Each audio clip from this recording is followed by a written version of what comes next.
Hi guys, അസ്സലാമലൈക്കും. ഇന്ന് 11ാമത്തെ നോമ്പാണ്. അൽഹംദുലില്ലാ, നോമ്പറക്കേണ്ട സമയമായി. ഇതങ്ങനെ ബത്തക്ക ഇതങ്ങനെ. പിന്നെ ഇന്ന് പിസ്സയാണ് സ്പെഷ്യൽ ആയിട്ടുള്ളത്. ഇതിന്റെ റെസിപ്പി ഉണ്ട് ഇന്നത്തെ വീഡിയോന്റെ കൂടെ. പിന്നെ അതാ ചിക്കൻ റോള്, പിന്നെ ഫ്രൂട്ട്സ്, ബത്തക്ക ജ്യൂസ്, നാരങ്ങ വെള്ളം, പിന്നെ ഇന്ന് പാൽവായ്ക്കാണ്. തരിക്കഞ്ഞി ഇല്ല, തരിക്കഞ്ഞിക്ക് പോയാലും പാൽവായ്ക്കാണ്. ഓക്കെ, എല്ലാവരും വീഡിയോ കാണാം. ആദ്യം തന്നെ 4 ബ്രെഡ് എടുക്കുക. 4 ബ്രെഡ് എടുത്തിട്ട് നമ്മൾ മിക്സിന്റെ ജാറിലോട്ട് അത് പിച്ചിടുക. ഇനി അതിലോട്ട് ഒരു മുട്ട, 1 ഗ്ലാസ് വെള്ളം, കുറച്ച് ഉപ്പ് ഇട്ടുകൊണ്ട് അടിച്ചെടുക്കണം. നമ്മളൊരു പാൻ എടുത്തിട്ട് അത് ചൂടായതിന് ശേഷം അതിലോട്ട് നമ്മൾ കുറച്ച് ബട്ടർ ഇട്ട് കൊടുക്കാം.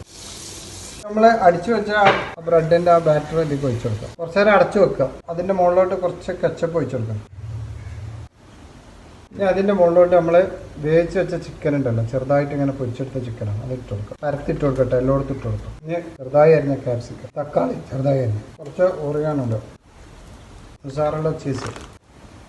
ആ ചീസൊക്കെ ഇട്ട് കഴിഞ്ഞിട്ട് ചെറിയ തീയിൽ അടച്ചു വെക്കുക 5 മിനിറ്റ് വരെ. അപ്പോൾ നമ്മൾ പിസ്സ റെഡിയാവും.